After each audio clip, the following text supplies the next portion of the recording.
Japan के एक छोटे से द्वीप पर लोग 90, 100, यहाँ तक कि 110 साल तक जीते हैं। लेकिन हैरानी की बात सिर्फ उनकी लंबी उम्र नहीं है। हैरानी की बात यह है कि उनमें से ज्यादातर लोग आखिरी सांस तक खुश रहते हैं, सक्रिय रहते हैं और हर सुबह उठने का एक कारण रखते हैं। सोचो, जब दुनिया के करोड़ों लोग हर सुबह अलार्म से लड़ते हुए उठते हैं, कुछ लोग ऐसे भी हैं जो बिना मजबूरी के, बिना डर के, बिना तनाव के जीते हैं। आखिर उनका रहस्य क्या है?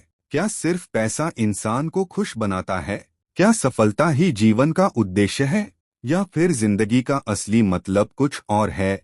आज की इस वीडियो में हम जानेंगे उस जापानी रहस्य को जिसने हजारों लोगों की जिंदगी बदल दी। एक ऐसा रहस्य जो तुम्हें सिर्फ लंबी जिंदगी नहीं देगा, बल्कि हर दिन जीने की एक वजह देगा। इस रहस्य का नाम है इकिगाई।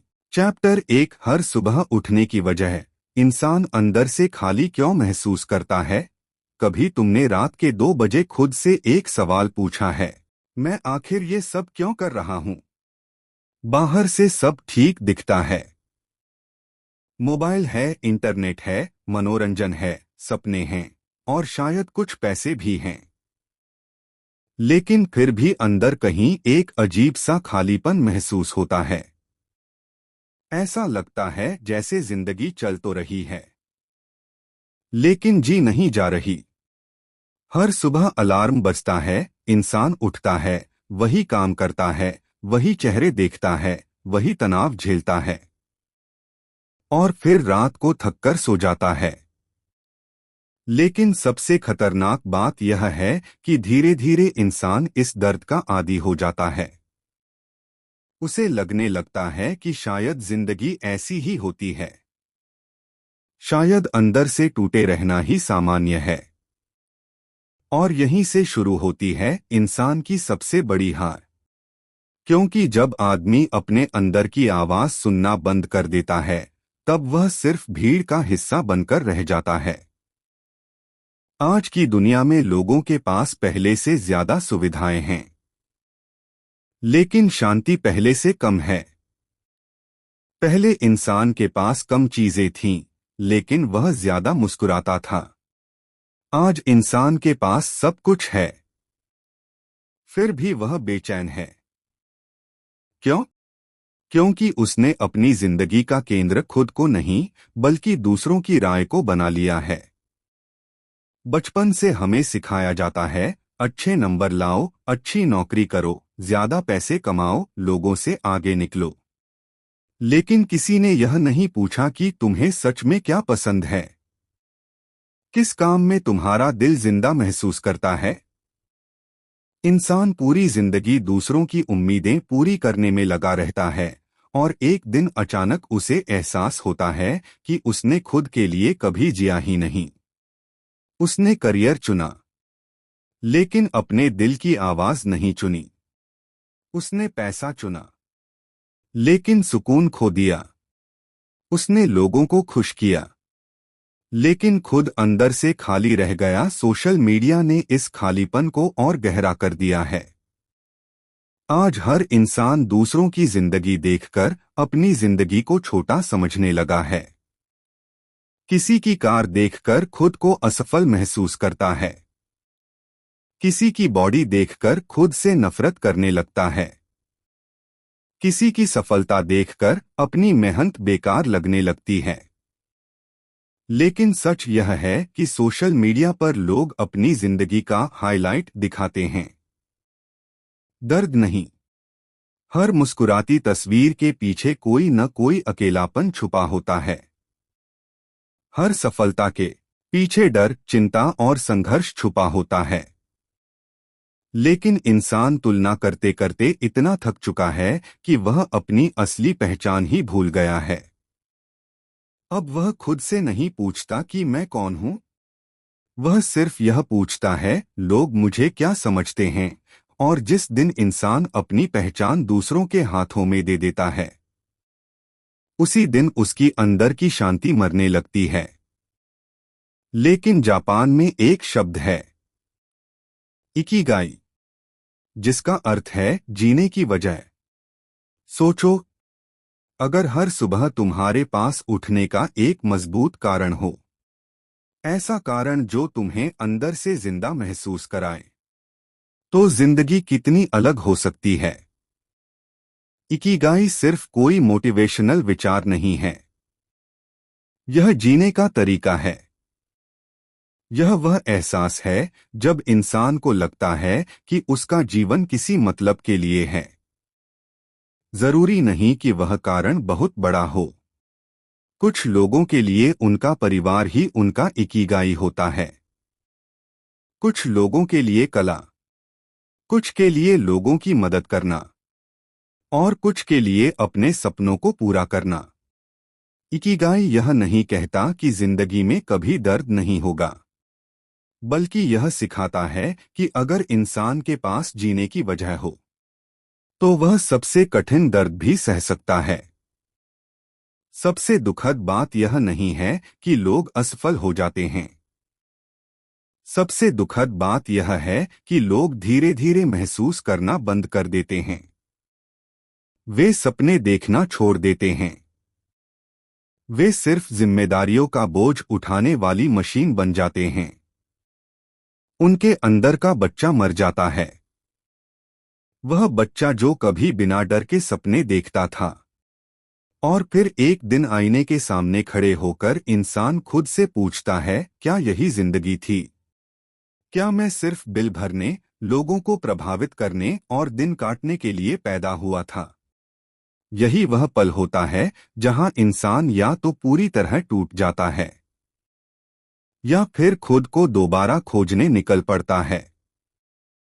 इकिगाई की यात्रा बाहर नहीं, अंदर से शुरू होती है। जब इंसान कुछ देर के लिए दुनिया का शोर बंद करता है और पहली बार खुद की आवाज सुनता है, जब वह खुद से पूछता है, कौन सा काम मुझे समय भुला देता है? किस चीज को करते वक्त मैं सच में जिंदा महसूस करता हूं? अगर पैसे और डर दोनों न होते, तो मैं क्या करता? ये सवाल आसान नहीं हैं, क्योंकि सच्चाई हमेशा आसान नहीं होती। लेकिन यही सवाल इंसान को उसके असली उद्देश्य तक ले जाते हैं। और शायद इस वीडियो को देखने वाला हर इंसान अंदर से यही खोज रहा है। सिर्फ सफलता नहीं, सिर्फ पैसा नहीं, बल्कि एक वजह जिसके लिए सुबह उठना अच्छा लगे। एक ऐसा एहसास कि मैं सिर्फ जिंदा नहीं हूं, मैं सच में जी रहा हूं, क्योंकि जिंदगी की सबसे बड़ी त्रासदी मौत नहीं है।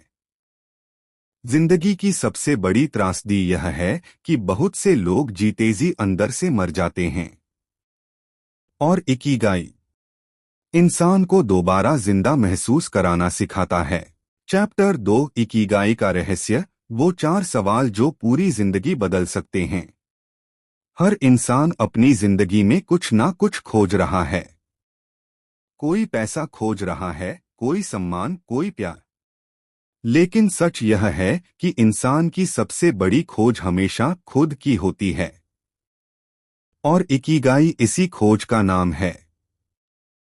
जापान के लोग मानते हैं कि हर इंसान के अंदर एक ऐसा कारण छुपा होता है जिसके लिए वह इस दुनिया में आया है।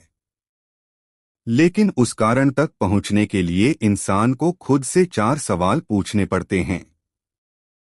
पहला, तुम्हें क्या करना सबसे ज्यादा पसंद है? क्योंकि बिना प्यार के किया गया काम धीरे धीरे आत्मा को थका देता है। दूसरा, तुम किस चीज में अच्छे हो?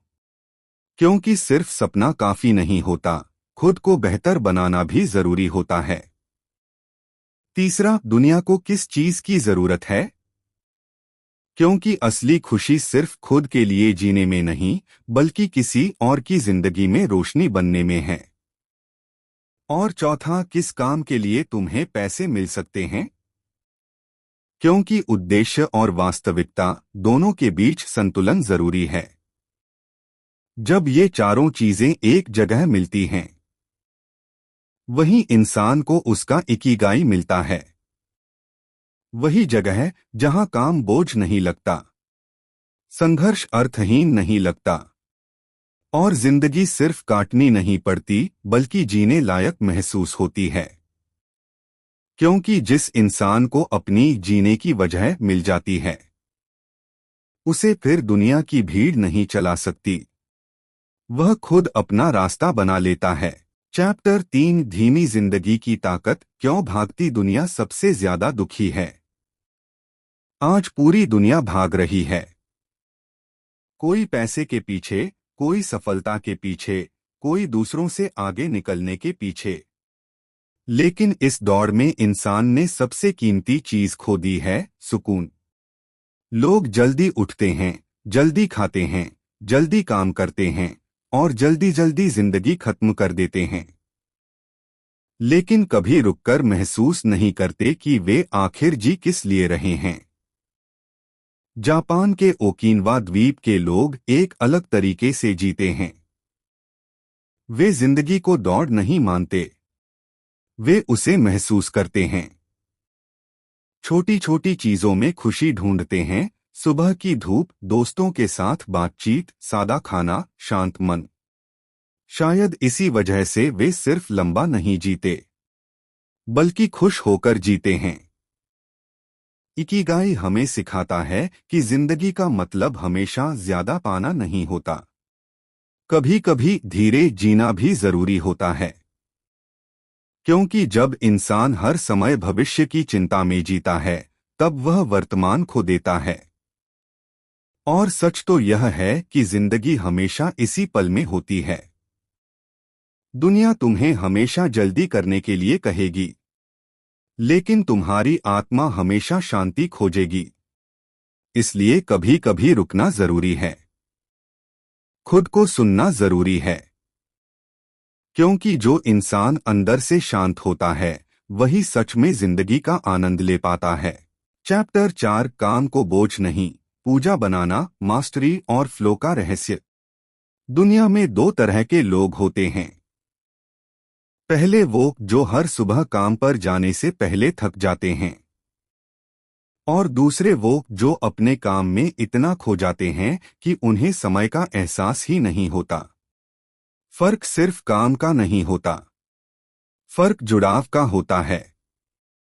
जब इंसान सिर्फ पैसे के लिए काम करता है तो हर घंटा बोझ लगता है, लेकिन जब इंसान अपने काम में अपना उद्देश्य देखने लगता है तब वही काम उसकी पहचान बन जाता है। जापान में लोग मानते हैं कि किसी भी काम को बार बार बेहतर करना, उसी में खुद को डुबो देना धीरे धीरे इंसान को मास्टरी तक ले जाता है। और इसी सफर में एक अवस्था आती है जिसे फ्लो कहते हैं, वह पल जब इंसान इतना केंद्रित हो जाता है कि दुनिया की आवाजें गायब हो जाती हैं। सिर्फ वह और उसका काम बचता है। लेकिन फ्लो अचानक नहीं आता, उसके पीछे अनुशासन, धैर्य और लगातार छोटी छोटी प्रगति छुपी होती है।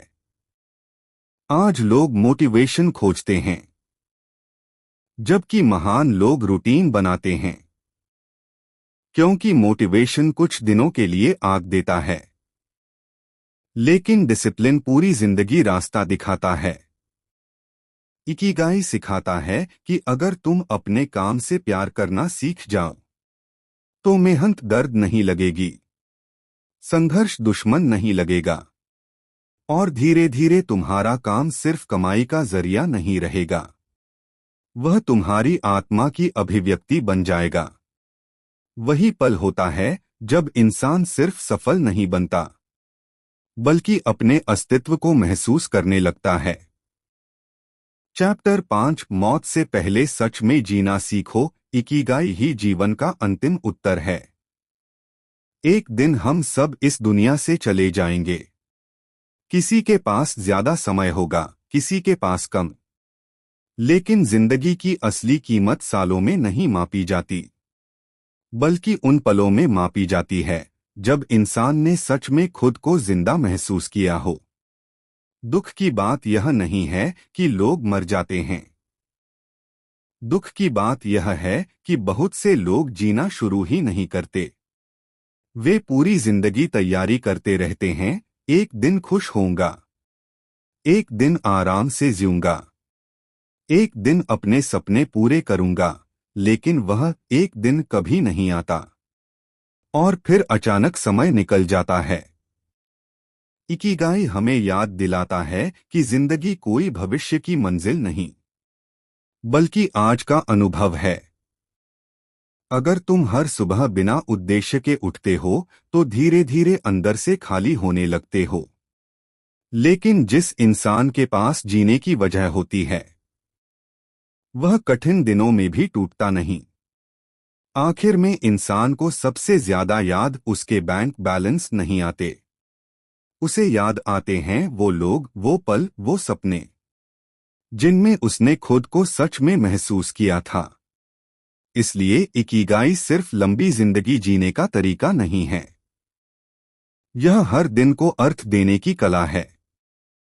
जब तुम अपने काम, अपने रिश्तों, अपनी छोटी खुशियों और अपने उद्देश्य से जुड़ जाते हो, तब जिंदगी बोझ नहीं लगती, तब तुम्हें हर सुबह उठने का कारण मिल जाता है।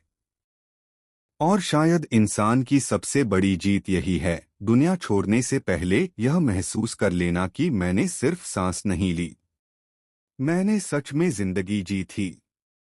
अपना इकिगाई खोजो, क्योंकि जिस दिन तुम्हें जीने की वजह मिल गई, उस दिन से जिंदगी सिर्फ गुजरना बंद हो जाएगी और सच में जीना शुरू हो जाएगा।